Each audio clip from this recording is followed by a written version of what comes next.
Hello and welcome to this season's 8-owner Battle of the Hockey Pool Guides. We have executed over 4.1 million test scenarios. Let's see who the champ is.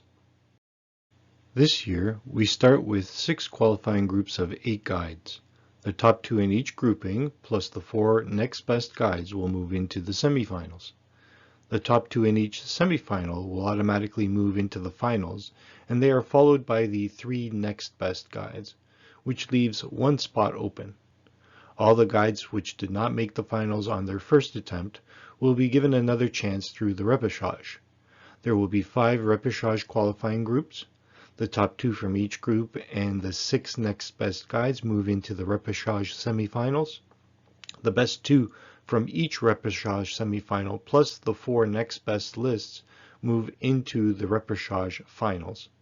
Those 8 guides have one last chance to earn that open spot in the main event finals. Then we run one final set of simulations to crown our 8-owner Battle of the Hockey Pool Guides champion. Our first qualifying group saw Ultimate Pool Preview with the large win. They took over 63% of all the possible victories. Second went to Scott Cullen with 124 more wins than ESPN, who had to settle for third and a wildcard entry into the semifinals. And Crome Aggregate Projections was able to claim a wildcard entry as well. In the next grouping, DatsyukToZetterberg won it easily with over 68% of the wins. Second place went to the Hockey News. No wildcards were awarded to anyone else. The third qualification group saw Pool Hockey come in first, Steve Laidlaw placed second, and Evolving Hockey claimed a wildcard entry. The Orange Group qualifier had Steve's cheat sheet win the group, Apples and Ginos ended in second place, DobberHockey was able to survive as a wildcard. The next matchups demonstrated yet another big blowout. This time Hockey Le Magazine earned over 69% of all the wins. A distant second place went to Lineup Experts. No one else survived as a wildcard. The final qualification grouping continued the big win pattern. This time it was Left Wing Lock with almost 63% of all the possible victories. NHL Trade Rumors earned second place. And again, no one else survived as a wildcard. Here is a quick rundown of all the guides which continue into the semifinals with their qualification win totals. There is a very big drop from the 1st to the 16th ranked guide. Will we see any upsets? Steve's cheat sheet continued with a strong showing to take 57.3% of the wins. Left Wing Lock ended up in second. Lineup Experts and DobberHockey moved into the finals as wildcards, which means that 3 guides moved on from the other semifinal pairing. This battle was much closer than any of the others. Ultimate Pool Preview earned 1/3 of the victories to be the winner. ESPN had 1/4 of the wins to be second. And the final wildcard went to Apples and Ginos. These 7 lists earned their way into the 8-owner finals this season.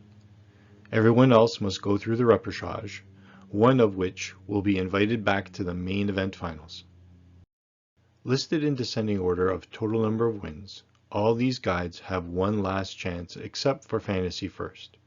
They were eliminated after not earning a single victory from their qualification group. We shall see which one will distance themselves from the rest of this pack. This battle event demonstrated that Crome Aggregate Projections controlled the outcome from the very start.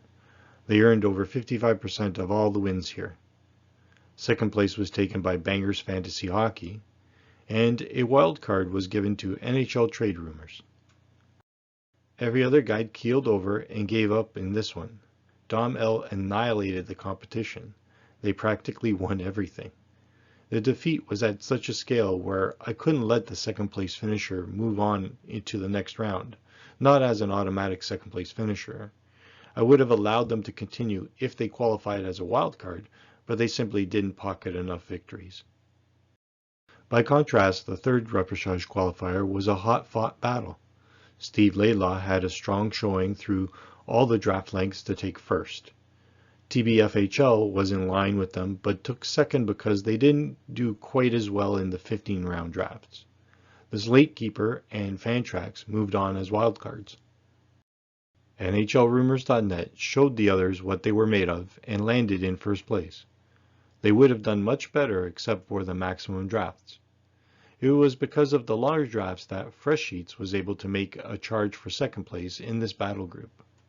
A wild card was handed out to Scott Cullen, who started out well but faded when the drafts grew longer. By far, this was the most challenging repechage qualifier. Less than 1% separated pool hockey from Le Droit Le Soleil for first and second place. Wildcards were given to Pool Pro, The Hockey News, and Pool Expert. Pool Expert was the benefactor of the Dom L massacre. Here is the summary of the repechage qualifying events. Will Dom Luszczyszyn prove to be worthy of that last spot for the main event finals? 5 guides moved from this semifinal to the repechage finals. Dom L did win this event, but by half as much as the previous one. The Hockey News controlled the shorter drafts, but eventually gave way and kept second place. Pool Hockey, NHL Trade Rumors, and Steve Laidlaw made it to the next round. 2 guides, Le Droit Le Soleil and Crome Aggregate Projections, controlled the outcome. They respectively were first and second. TBFHL was lucky enough to move on with such a low winning percentage. The guides in the bottom half of this battle will need the top half to cancel each other out if they are going to have any opportunity to win that final entry into the main event finals. Dom did not continue their winning streak, having lost much ground in the short to mid-length drafts. The Hockey News almost made it through but crashed in the long drafts. It was Crome Aggregate Projections who won the day, by having a steady and healthy number of wins through all the draft ranges. The final grouping is now set. Who will take the title? Can Crome pull out another battle win, or will one of the main event qualifiers succeed? We start with the tail of the tape for our top 2 contenders. Steve's cheat sheet and Ultimate Pool Preview have shown a healthy set of victories in every draft length. If there's a weakness, it's in the 20-round drafts for both, and maybe the 25-rounders for Ultimate Pool Preview. Both also have won other titles this year. Steve earned the Kumite 28 belt, and Ultimate Pool Preview had the best missed opportunity scores from 200 to the overall title. Steve's cheat sheet also had another edge, the very low number of last place finishes. The next 2 lists, Left Wing Lock and Apples and Ginos, also have similarities. Both struggle with the 10-round drafts, but are consistent pretty much after that, with Left Wing Lock being more productive. And they both keep the number of last place finishes pretty low. The tail of the tape isn't as kind to ESPN or lineup experts.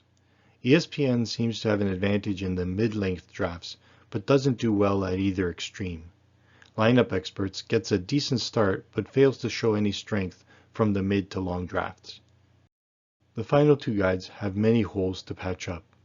DobberHockey did win the Kumite 12 belt, but they rely too heavily on the maximum draft lengths for their wins.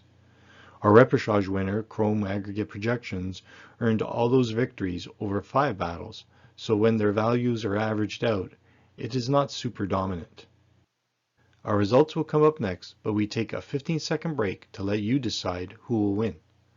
We are still looking for a list from Fantasy Warp to complete our collection for this season. If you have a copy, please contact us. Lineup experts couldn't overcome their weaknesses, so they finished in 8th. Then came the repechage winner, Crome Aggregate Projections. Apples and Ginos dropped down to 6th place. Then Left Wing Lock got knocked into 5th. With 19 more victories, 4th place went to ESPN.